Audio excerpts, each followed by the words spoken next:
You spent 2 days in a room filling out a spreadsheet, rows of processes down the left, columns of people or teams across the top, and somewhere in that room, someone pointed to a cell and said, but who's actually accountable for this? And nobody could agree. Welcome to the RACI. I want to talk about this tool today because I've lived both sides of it. I've run RACI workshops in large corporates, and I've watched founders try to bring it into their business because someone told them it would fix their accountability problem. And I want to save you the time.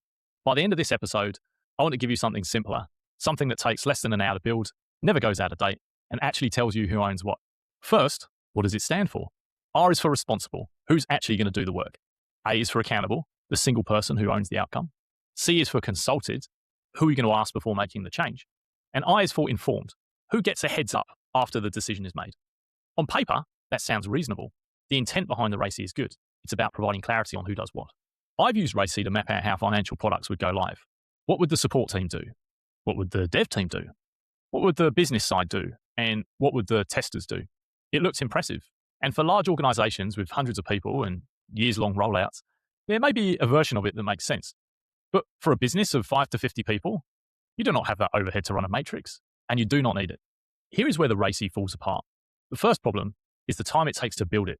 Meeting after meeting, long debates over which letter belongs in which cell, and by the time you finish, the business has moved on and the thing is already out of date. The second problem is the A. The rule is there should be one A per row, one person accountable for each process. In every single RACI I've ever seen in a small business, that rule gets broken. People put multiple A's in the same row. And once you have 2 people accountable, you've got nobody accountable. They look at each other, and that's not a small problem. That's the entire problem the RACI was supposed to solve. The third problem is teams. People put teams in the columns across the top. Finance team, operations team, marketing team. That sounds tidy until something breaks. And you ask, who is responsible? A team is not a person. A team cannot own a process. The process either has one name behind it or it does not. Putting a team name in the column makes things more vague, not less. And the fourth problem, and this is the one that kills most RACI attempts, is maintenance. Nobody updates it.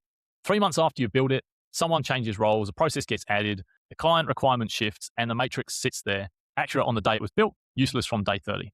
So let me tell you what actually has value here, because I don't want to leave you with nothing. In my experience, the C and I columns are almost never maintained anyway, not in small businesses, not in medium-sized businesses, and not even in most corporates. And if I'm honest, the thing that never goes stale is the A, because the person who owns it feels it. They know when the process is not running. They know when something breaks. They are the one fielding the questions. So the useful part of the RACI, the part worth keeping, is the A column, just the A, and paired with it the R. Who is accountable and who is responsible? That is the version worth building. So here is what I would build instead of a RACI. 3 columns.